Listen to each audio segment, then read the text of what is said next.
Hey guys, this is Neil po sa'yo, and in this video po ipapakita ko sa inyo isang work from home opportunity kung saan pwede po kayong kumita ng $5 to $12.5 per hour po yan. Okay, so kung interesado ka pong malaman kung ano yung gagawin mo sa work opportunity na to or kino-consider mo mag-work from home, then keep watching this video, right?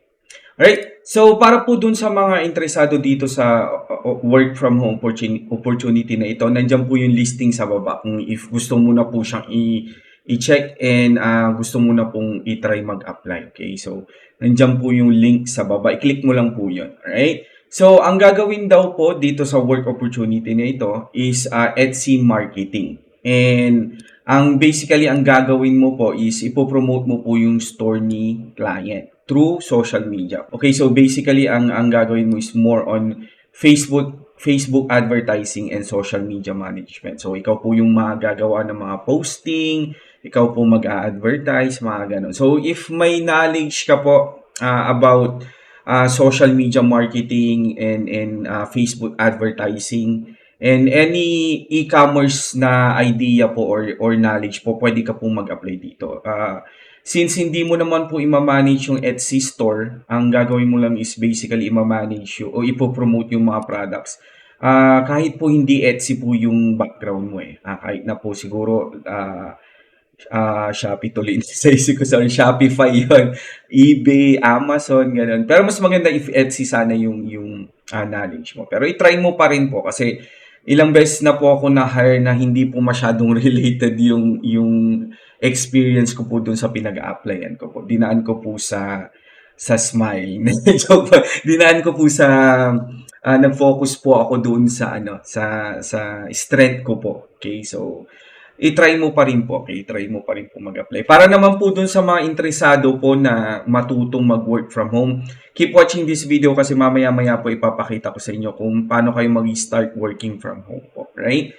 So, again, ipakita ko lang po yung pwede nyo pong i-research doon po sa mga interesadong mag-apply po. So, ito po yung Etsy. Okay? So, pwede nyo po siyang i-check, etsy.com. Isa po siya sa pinakamalaking e-commerce store sa US. Okay? Pero nag-ooperate po sila worldwide. And madalas ang mga products po dito is mga handmade, mga jewelries, mga apparels, mga customized na products. Nakikita nyo po ito, customized na necklace po yan na may pangalan nung buyer po, mga ganyan po. And digital products po yung mga sikat si Etsy. So, in case na tinanong ka ni client kung alam mo ba yung Etsy, may isasagot ka, di ba? And sabi niya, magma-marketing daw kayo through social media and Facebook. Pagdating po sa Etsy, ang pinaka kilala po na pinagpo-promotan dyan is Facebook, TikTok, and Pinterest. Pero mostly po, based po sa experience ko, marami po talagang nakukuha dito sa Pinterest. So, if hindi ka po masyadong familiar sa Pinterest, para po siyang Facebook pero puro picture po na patayo po yung mga pictures po. And yung advertising nila is kagaya din po ng Facebook. So, if medyo familiar ka po sa Facebook advertising, halos parehas po. So, kapag nag-try ka pong mag-apply and ang background mo lang po is Facebook advertising, sabihin mo na lang po doon na marunong ka sa advertising and you're familiar with Pinterest. Sabihin mo na ang Pinterest, as far as you know, is kaparehas din ng advertising sa Facebook. So, if alam mo yung Facebook, for sure, alam mo rin yung gagawin sa Pinterest advertising. Kasi maganda po yan. Especially pagka ang alam lang ni client, parang ang alam lang ni client is Facebook advertising.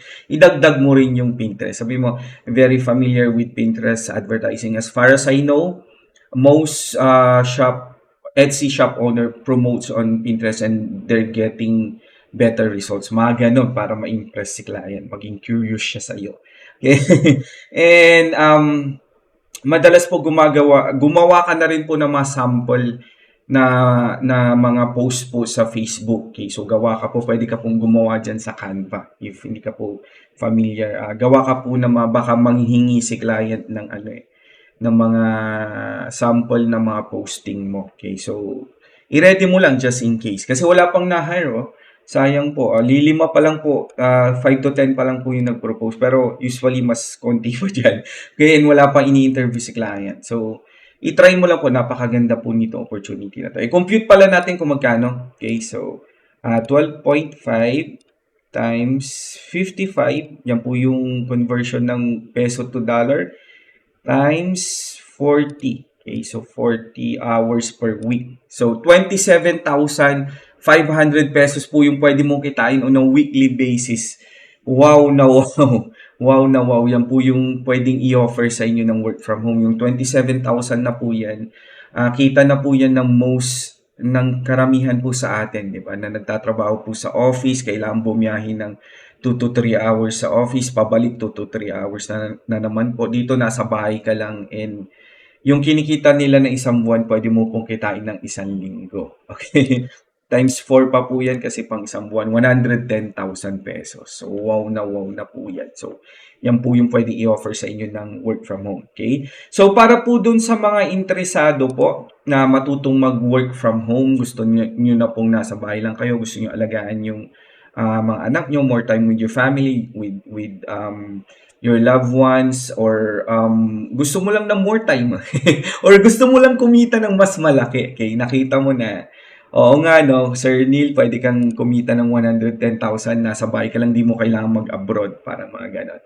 So, if interesado ka po, gumawa po ako ng course. Okay? Dito po sa course, ituturo ko po lahat ng kailangan matutunan bilang isang Etsy account manager. And kung makikita nyo po dito, ang hinahanap po ni client is Etsy marketing. Okay? So, hindi mo lang po matututunan everything about Etsy business. Okay? Matututunan mo rin po kung paano mag-promote ng tama sa social media with regards to Etsy po. Kasi medyo iba po yung advertising kay Etsy. Medyo kakaiba po siya kasi mga promotion, mga discount, mga sale po yung parang ipopromote mo, makikikollab ka sa ibang influencer, mga ganun, and so on and so forth po. Lahat po yan ituturo natin sa module 5 po. Pati advertising ituturo po natin yan. And pag-a-ads din po sa Etsy, ituturo din po natin yan in case na pagawa din sa'yo ni client na mag-a-ads ka po sa Etsy. So, lahat po yan matututunan mo sa Module 5. Isang module lang po yan na po yung pinaka-requirements po ni client. So, kung gusto mong ihabol po ito or gusto mo rin kumita ng 110,000 in the future, may ganitong listing ulit, then makakapag-apply ka na po. Okay? So, hindi lang po yan ituturo ko sa inyo. Ituturuan ko rin po kayo kung paano kayo makakahanap ng mga ganito kagagandang client. Okay, yung malalaking offer, and feeling ko parang okay si client kasi maiksi lang siya maglagay ng description. Madalas pag ganyan, madali lang po silang kausap eh. Okay, so anyways, tuturuan kita kung paano ka maghanap ng client kahit na wala ka pa pong experience. So, tuturuan kitang gumawa ng mga resume, online portfolio, and a lot more. Okay? And syempre, pag nahanap mo na yung client, paano ka magpapa-interview ngayon? So, nahanap mo na si client, paano mo siya lalapitan, and paano ka matatanggap? So, yan po ang focus natin sa Module 10. Okay? So, tuturuan kita kung paano mo sila i-approach. And once na i-interview ka na, ano yung maisasagot mo sa mga pinaka-mahihirap and pinaka-madadaling interview questions. Lahat po yan nandyan. Okay? And kung medyo naliliitan ka po sa 110,000 pesos a month, meron po tayong bagong lesson po na i-upload ko very soon. Okay? Na tuturuan po kita kung paano ka maghanap ng unlimited na clients. Kung ayaw mong matulog, gusto mong kumita ng sandamakmak na pera ka, then pwede ka pong makahanap ng unlimited na clients po. Tuturuan din po kita dyan.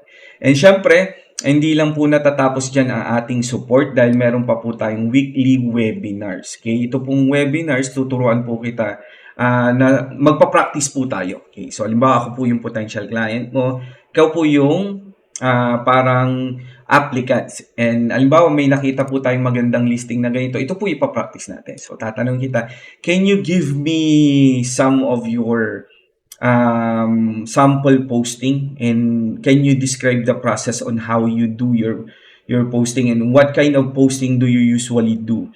How can you ensure that we'll get a lot of buyers? What do you promote? Mga ganon. Lahat po yan ipapractice po natin. Okay? Mga ganon. Okay? Siyempre, i-check po natin yung resume nyo and yung online portfolio nyo. And siyempre, bibigyan ko rin po kayo ng tips and guidance. Okay? Hindi pa po natatapos dyan ang support ng ating course dahil meron po tayong on-the-job training worksheet po. Dito, ipapractice mo po kung paano maging social media manager. Okay? And ito pong maipapagawa ko sa inyong worksheet, ito rin po yung pinapagawa ko sa aking social media manager or specialist kasi mag-isa lang po siya. Okay? And siya po nagma-manage ng lahat po ng social media ng aking client. And itong pinapagawa ko po sa kanya, ito rin po ipapagawa ko sa inyo. So, ibig sabihin meron na po kayong actual work experience. And kapag hinanapan po kayo ni client ng sample na work ninyo, sample na gawa ninyo, pwede nyo po ipakita tong worksheet na ito. And makikita ni client kung gaano po kayo kagaling. And pag nakita niya po yung mga klase ng posting na nakalagay po doon, for sure po, hindi po siya magdududa kahit sabihin mo may 3 years experience ka na. Kasi yan din po yung pinapagawa ko sa aking nag-iisang social media manager. Okay? So, pag nagawa mo po yung worksheet na kumpleto mo po, pag pinakita mo po yan as proof of your experience, hindi po magdududa yung client mo po. Right? So, and meron din po tayo syempre regular course update. So, katulad nito po, bagong lagay ko lang po ito. Okay, so regularly mag-update tayo para paganda yung course natin. Alright, so if interesado ka pong mag-enroll, if gusto mong matutunan kung ano tong course, then click the link in the description po para mas matutunan mo yung course. If may mga questions ka naman, may mga tanong ka, feel free to message me po sa Facebook. Search mo lang po Neil Puserio and magre-reply ako as soon as possible. Minsan po medyo matagal po mag-reply kasi may work din po ako. Pero magre-reply po ako as soon as possible po. Alright? So again, thank you so much for watching this video. This is Neil Puserio. Have a great day po sa ating lahat and God bless po. Alright? So thank you and bye-bye.